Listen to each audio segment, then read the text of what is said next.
राधे राधे आप सभी को। अब देखो, जो कन्फेशन से रिलेटेड हमने मेंस के क्वेश्चन डिस्कस किए थे, वो जो क्वेश्चंस थे बच्चों को काफी पसंद आए। काफी सारे स्टूडेंट्स का मेरे पास पर्सनली मैसेज आया है कि सर इस तरह के क्वेश्चन सीरीज और बनाइए ताकि जो हमारा कंसेप्ट है वो और अच्छे से डेवलप हो पाए।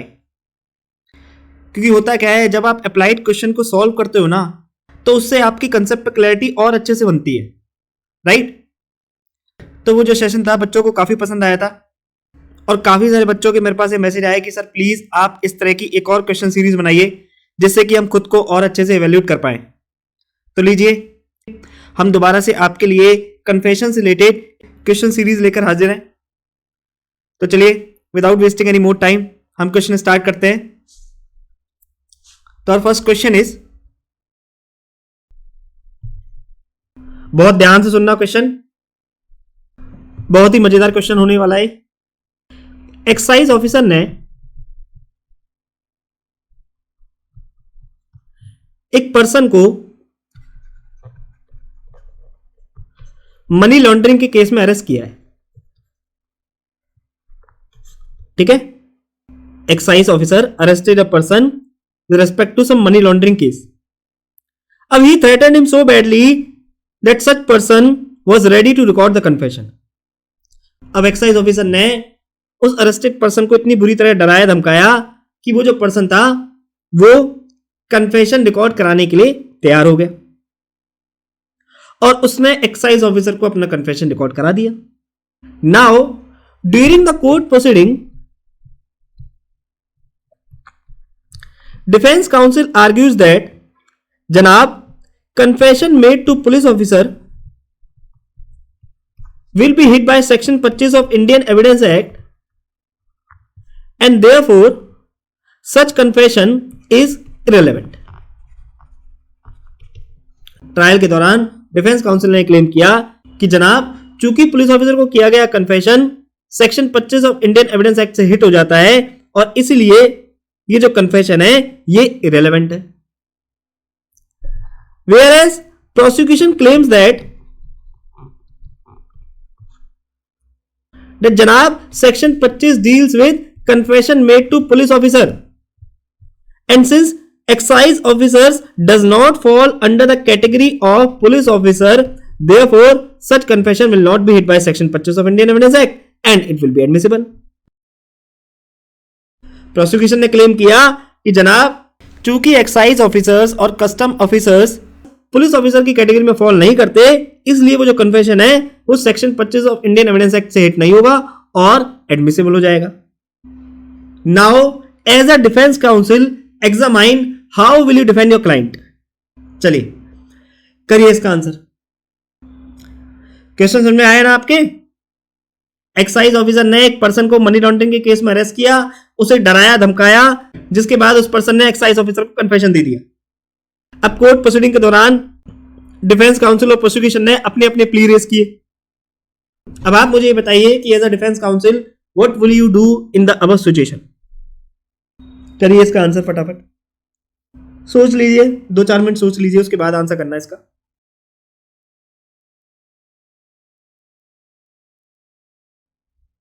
हाँ जी बताइए डिफेंस काउंसिल, क्या करिएगा आप? क्या आंसर लगता है आपको? तो देखो answer is the confession will not be hit by section 25 of Indian evidence act but it will be hit by section 24 of Indian evidence Act. Okay, क्यों? क्योंकि देखो प्रोसिक्यूशन की जो कंटेंशन है कि जनाब एक्साइज ऑफिसर पुलिस ऑफिसर की category में फॉल नहीं करते, ये बिल्कुल ठीक है, राइट। हमने सेक्शन 25 में इसको बहुत अच्छे से डिस्कस किया था, तो इसलिए एक्साइज ऑफिसर को किया गया कन्फेशन एडमिसिबल हो जाएगा। लेकिन चूंकि एक्साइज ऑफिसर ने एक्यूज से इस कन्फेशन को रिकॉर्ड कराने के लिए उसके ऊपर थ्रेट को एक्साइज किया है, therefore the confession will hit by section 24 of Indian evidence Act. क्यों? क्योंकि सेक्शन 24 क्या कंटेम्पलेट करता है? That confession caused by inducement, threat और promise will be irrelevant confession and even though such custom officer or excise officer are not police officer within the meaning of section 25 of Indian Evidence Act, but they are having authority over the accused person, right? इनके पास accuse person की authority है, they are person in authority. और person in authority ने यहां क्या किया, person in authority ने एक्यूज को कन्फेशन रिकॉर्ड कराने के लिए थ्रेट किया, right. Therefore such confession will be hit by section 24 of Indian evidence act. Thus, defense counsel has committed an error in taking the appropriate defense. Instead of section 25, he should take plea in section 24 of Indian Evidence Act. Okay? तो आप ध्यान रखना, just because custom officers, excise officers does not fall under the category of police officer, तो इसका मतलब ये नहीं है कि वो एक्यूज को डरा धमका के या उसे टॉर्चर करके कन्फेशन ले सकते हैं। नहीं, they can't do so. And even if they do so, then it will be hit by section 24 of Indian Evidence Act. Why? Because वो क्या है, वो पर्सन इन अथॉरिटी है, उनके पास एक्यूज की अथॉरिटी है, राइट। समझ में आया? Very good. अब चलिए मुझे फटाफट कमेंट करके बताइए कितने लोगों ने इसका सही आंसर किया है। और जो भी आपने आंसर किया उसको मुझे कमेंट करके बताइए आपने क्या आंसर किया या आपने कहां गलती करी। अच्छा, वैसे आप एक बात बताइए, अगर इसी केस में मैं थोड़ी सी सिचुएशन चेंज कर दूं, एक्साइज ऑफिसर की जगह एनडीपीएस ऑफिसर कर दूं, तो सपोज करके चलिए एनडीपीएस ऑफिसर ने एक पर्सन को 10 किलोग्राम ड्रग्स के साथ अरेस्ट किया है, ठीक है।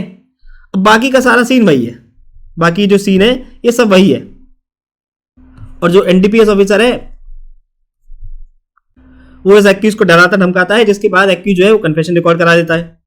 अब ट्रायल के दौरान प्रोसिक्यूशन ये प्ली लेता है कि जनाब, चूंकि NDPS officer does not fall under the category of police officer, therefore such confession will not be hit by section 25 of Indian evidence Act. तो आप मुझे बताइए, as a defence counsel what will you do? As a defence counsel how will you defend your client?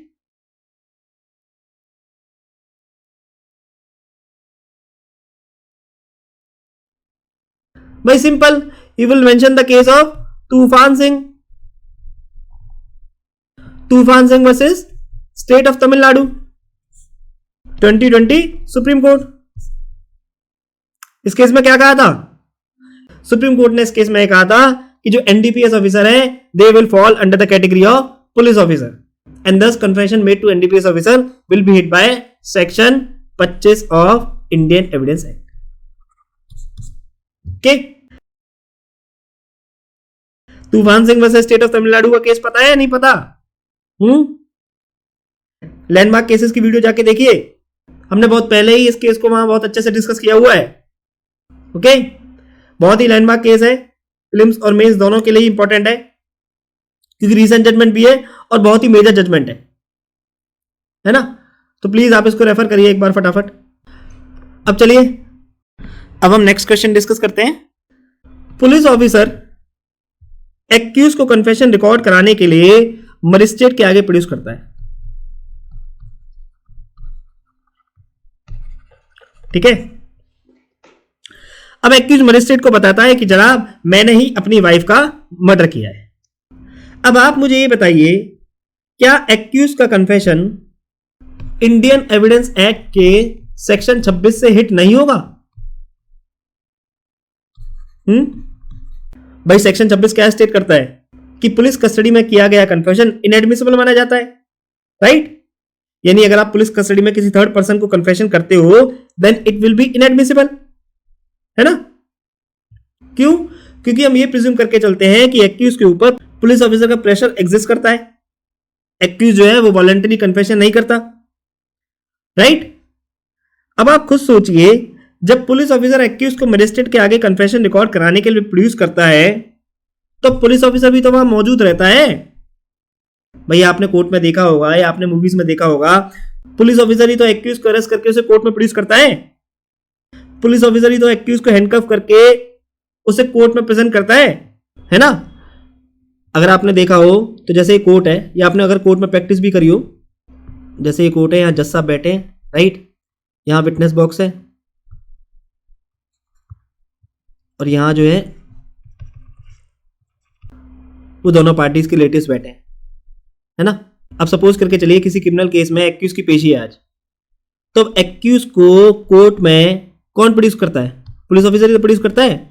अगर आपने देखा हो तो जो पुलिस ऑफिसर होता है वो एक्यूज को अपने हाथ से पकड़ के रखता है, ठीक है, या फिर कई केसेस में एक्यूज को हैंडकफ करके रखता है ना। और जैसे ही एक्यूज को कोर्ट में पेश करता है, जो एक्यूज है वो विटनेस बॉक्स में आके खड़ा हो जाता है और जो पुलिस ऑफिसर है वो विटनेस बॉक्स के बाहर यहां खड़ा होता है ना। मूवीज में अक्सर आपने देखा भी होगा। तो इसका मतलब जो एक्यूज है वो पुलिस ऑफिसर की कस्टडी में है, राइट।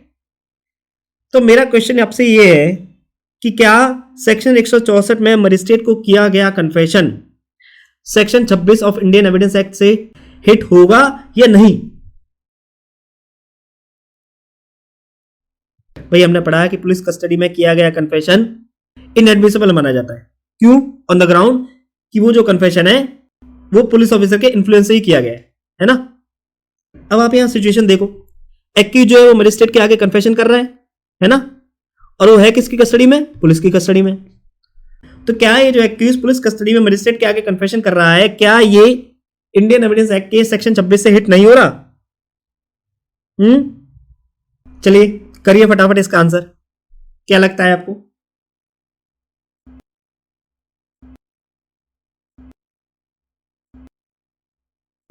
तो बताइए जैसा आप, क्या है इसका answer? Answer is no, such confession will not be hit by section 26 of Indian evidence act. Why?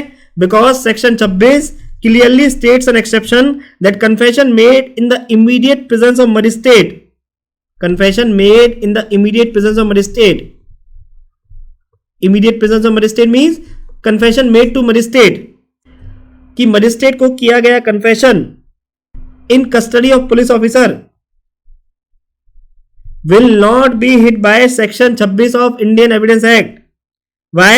Because presence of magistrate, magistrate की मौजूदगी यह सुनिश्चित करती है कि एक्यूज के ऊपर पुलिस ऑफिसर का किसी भी तरह का कोई प्रेशर, थ्रेट, इन्फ्लुएंस नहीं है, और वो जो एक्यूज है वो वॉलेंटरली कन्फेशन कर रहा है, ठीक है।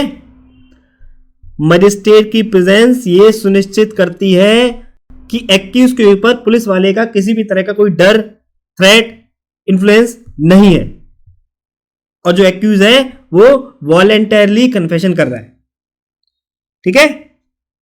और देखो यार, आप खुद लॉजिक भी सोचो, एक्यूज को मजिस्ट्रेट के आगे पीओ ही तो प्रोड्यूस करेगा।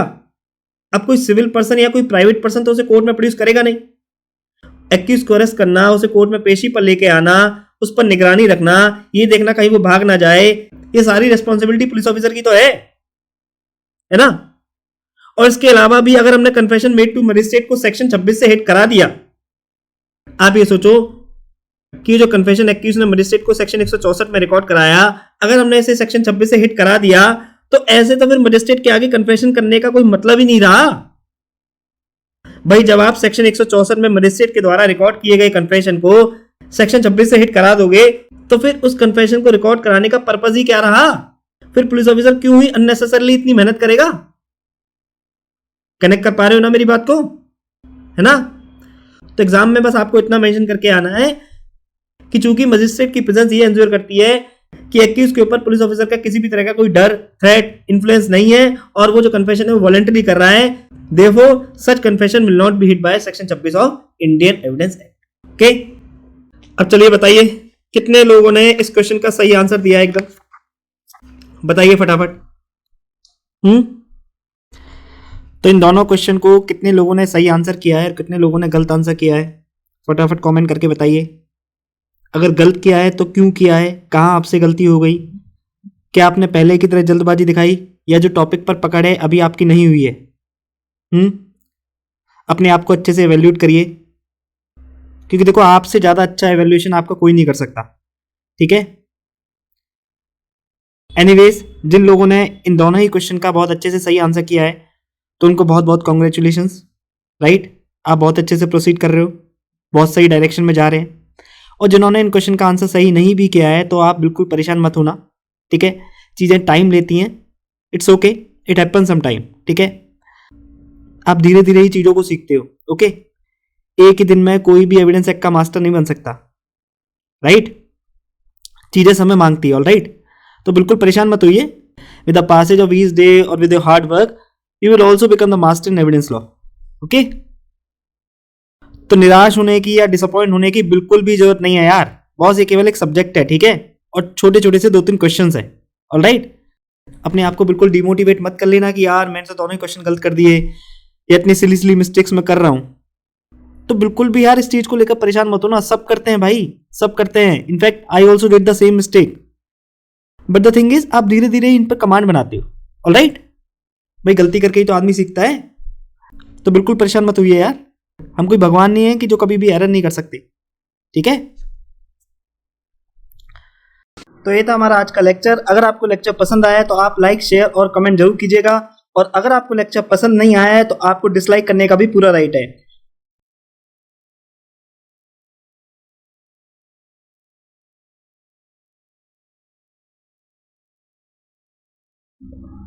स्पेशल थैंक्स टू माय गुरु नेहा सिंह, जिन्होंने ईयर 2018 में इंडियन एविडेंस एक्ट का अपना ज्ञान मेरे साथ साझा करके मुझे लेक्चर बनाने के काबिल बनाया. अगर आपको इस लेक्चर से कुछ सीखने को मिला है और आप मुझे कंट्रीब्यूट करना चाहते हैं तो आप मुझे कंट्रीब्यूट भी कर सकते हैं. ये है मेरा QR कोड, आप किसी भी ऑनलाइन पेमेंट एप्लीकेशन के थ्रू मुझे पेमेंट कर सकते हैं. और याद रखना, ये कंट्रीब्यूशन जो भी आप करोगे ये केवल सोसाइटी के लिए यूज किया जाएगा, जैसे कि गरीब बच्चों की पढ़ाई के लिए, उनकी शादी के लिए, गौ माता की सेवा के लिए, etcetera. Because I believe this contribution is by the people, of the people and for the people only. इसके अलावा इंस्टाग्राम और फेसबुक पे आप मेरे को फॉलो कर सकते हो, जो लिंक है वो डिस्क्रिप्शन बॉक्स में गिवन है. इंस्टाग्राम पे मैं अक्सर लाइव भी आता हूँ और प्रीवियस ईयर क्वेश्चन भी शेयर करता हूँ. तब तक के लिए स्वस्थ रहिए, व्यस्त रहिए और मस्त रहिए. Take care of your health physically, mentally and emotionally. जय हिंद, जय भारत.